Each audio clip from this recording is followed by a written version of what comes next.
oh yeah, I'm thinking about buying a motorcycle. I was like, a motorcycle? That's so dangerous. Why would you ride a motorcycle? I was like, what? Hey, it's Walter here, and you're at the Think Profit podcast, where we're going to help you develop a rock solid trading confidence and avoid the potentially endless cycle of system switching. Right, Hugh?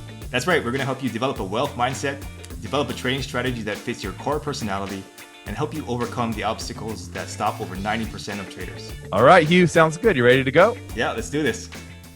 All right, Hugh, so I have a question from a trader here, and this trader is saying, I like to trade the trend extension. So when the market goes and then it kind of pulls back, and then he wants to get back in on the pullback in the direction of the trend. But he's found that he's been getting stopped out a little bit more often than he would like.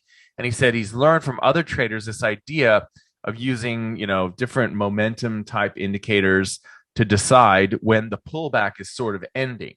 The idea is that you're going to miss out on a lot of entries because you're only going to take the best ones where the momentum is kind of dying in the pullback, and then get into the trade. And he said this will, in theory, increase my win rate, and you're only taking high probability trades. What do you think about that? So that's his question. So I would say that, from my point of view, basically what he's doing is he's refining his beliefs, right? Mm-hmm. So he's come to the conclusion that it makes sense to trade the trend. If you're going to trade the trend, you might as well get in on a discount. And if you're going to trade the discounts, you might as well make sure that the discount is sort of turning into, it's kind of losing steam. And so I'm going to do that. And I say, yeah. But it sounds like in the back of his head, he's thinking, it looks like if I do this, I'm not going to have a lot of trades. Right. Yeah, and so he wants the blessing, like, okay, my son, you can trade fewer trades, right? Yeah. I mean, it kind of sounds like that, yeah. And look, I don't want to tell anyone what to believe about the markets, but I could definitely understand why someone would want to trade this way. I like to trade this way as well. And I would say that, yeah, sure, go for it. Like, there's nothing really wrong with that idea. The idea that you're going to miss out on some trades, if win rate is really important to you and you find that being picky allows you to have a higher win rate, then my thing is, yeah, go for it. Why wouldn't you do that? Right. So that makes perfect sense to me. You probably in the end will end up trading several markets. So you'll probably want to make sure you back test all of those markets that you're going to trade. But other than that, yeah, it's perfectly viable. And there's a long list of very profitable traders who trade in essentially the same way as has been described here. So there's really nothing I would say that's wrong with that. It's just a little bit of doubt in this trader's mind, I guess. So what's your take on this, Hugh? Yeah, no, totally. I think it's mostly about permission. And then, like you said, testing, just test all the things.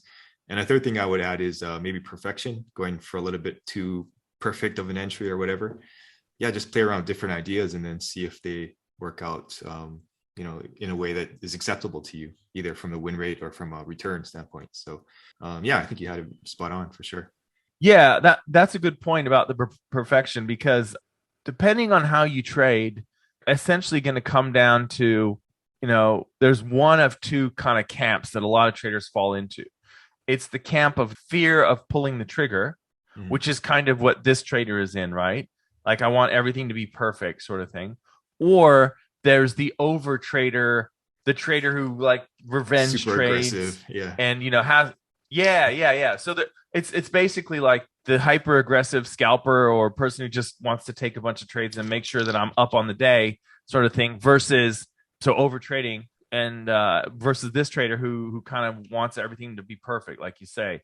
So I mean, in a lot of cases, depending on your personality and the way that your system operates, you're going to end up with that issue. I mean, that's pretty common for most traders to either have a fear of taking a trade or taking way too many trades, like one or the other, right? Yeah. And the fear of taking a trade is usually when you really want the win rate to be higher. And that could just be that you're trading a low win rate strategy, like a 25% win rate strategy or something like that. It could be as simple as that, or it could just be that you're, like you say, like a perfectionist. You just want to be right a lot. And the other one where you overtrade is just, it's almost like a gambling mentality, right? Where you just that's how martingale comes about, right? So martingale strategies come from that. from the sort of the over trading thing. Like I don't want to ever end up a loser.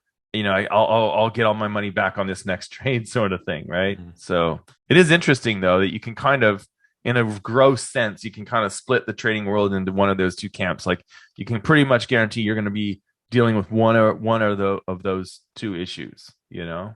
Yeah, Yeah. totally. And I think it comes down to also like more introverts and extroverts, maybe. Like that's kind of where that lies, maybe.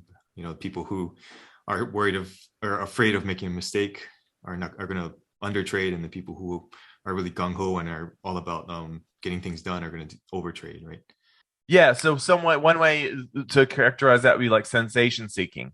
So Mm, people who are sensation seeking, they're like scalpers. They take a lot of trades. They put on a lot of risk. They're like bam, bam, in and out of the market. Whereas people who are a little bit, like you say, maybe more introverted or kind of like one way to look at introverts is to say that they're overstimulated just in mm. normal life. Whereas extroverts are understimulated in normal life and need and seek stimulation. So they do like what is it called when they jump out of the like off the cliff on the? Is it Like called a base squirrel jumping. suit? Yeah, yeah, like yeah, squirrel suits and base Oh, jumping and squirrel stuff. suits. Yeah, Like yeah. those, yeah, yeah, those are like the sensation seeking sort of extrovert type people. And so yeah, so it's interesting. I went to a wedding once where it was all of these like base jumpers and like crazy like Hawaii big wave riders and stuff. Like it was Yeah. wild, man. You know what I mean? Like they're all weren't all. It's interesting. Not all of them were like super extrovert, but most of them were in kind of in that way. You know, Mm. like you could tell, like you could see why they were drawn to like base jumping and stuff. Yeah, it was really interesting. Like getting like seeing that like a bunch of those people in the same room. Yeah. Yeah. Yeah. It's funny. I talked to a guy who was a big wave surfer in Hawaii, and they called him the crazy Hungarian because never surfed before in his life, and he goes to the North Shore and he surfs like 40-foot waves or whatever. And I was like, oh yeah, I'm thinking about buying a motorcycle. He was like, a motorcycle? That's so dangerous. Why would you ride a motorcycle? I was like, what? So there's a lot of nuance with that, I guess, right? Yeah, it's so funny. Like I was talking to one of my my son's friends, his friend's mother, and we're like, well, we're going down to the skate park, and she's like, and we go, does your son have a skateboard, and would he go down to the skate park or whatever with us one time? She's like, skateboard? I'll never let him have a skateboard. I'm too much have much too sense for that, like sort of thing.